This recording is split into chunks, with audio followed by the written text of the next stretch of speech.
हे गाईज तर ना आज मी सांबार बनवते. इतकी क्विक, इझी आणि टेस्टी रेसिपी ना की तुम्ही इतक्यात बनवाल, जास्त झंझट पण नाही आहे.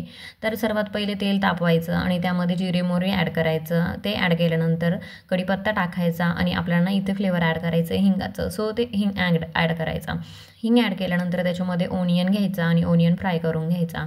त्यानंतर आपल्याला एका कुकरमध्ये तुम्हाला जे व्हेजिटेबल्स आवडतात सांबारमध्ये ॲड करायला ते एक साईडला बॉईल करून घ्यायचे आणि तशीच डाळसुद्धा एका साईडला आपल्याला बॉईल करून घ्यायची. असं पटकन पण होतं. तर मी तुम्हाला दाखवते. हे बघा इथे मी ना ओनियन फ्राय करते आणि त्यानंतर साईडला जे आपले व्हेजिटेबल्स आहेत ते मी बॉईल करून घेतलेले आहेत आणि डांगर राहिलं होतं माझ्याकडनं, सो मी ते पण बॉईल करते. त्यानंतर इथे ना मी मसाले घेतलेले.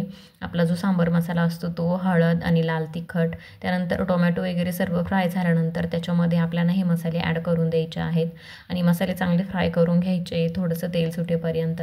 ते झाल्यानंतर आपल्याला इथे सर्वात आधी डाळ ॲड करायची आहे. सो सर्वात पहिले डाळ ॲड करायची, बिकॉज आपल्याला जर सांबार असतं ना तर त्याचं थिकनेस वगैरे ते लक्षात येऊन जातं डाळ ॲड केल्यानंतर. त्यानंतर जे व्हेजिटेबलचं पाणी आहे ते आपल्याला सांबारमध्ये ॲड करायचं आहे. ते अजिबात फेकायचं नाही आहे. सो इथे मी हे व्हेजिटेबल्स पण ॲड करून देते त्यामध्ये. व्हेजिटेबल्स ॲड केल्यानंतर जर तुम्हाला वाटत असेल की आपल्याला अजून पाण्याची गरज आहे तर तुम्ही पाणी टाकू शकता. आणि त्यानंतर ना तुम्ही चिंच टाकायची आहे. चिंच मी ही आधीच भिजवून ठेवलेली होती अर्धा तास. त्यानंतर त्याचं हे पाणी आपल्याला ॲड करायचं आहे. चिंच ॲड केल्यानंतर तुम्ही थोडंसं त्याच्यामध्ये गूळ पण ॲड करू शकता आणि हे बघा इझिली आपली सांबार रेसिपी तयार.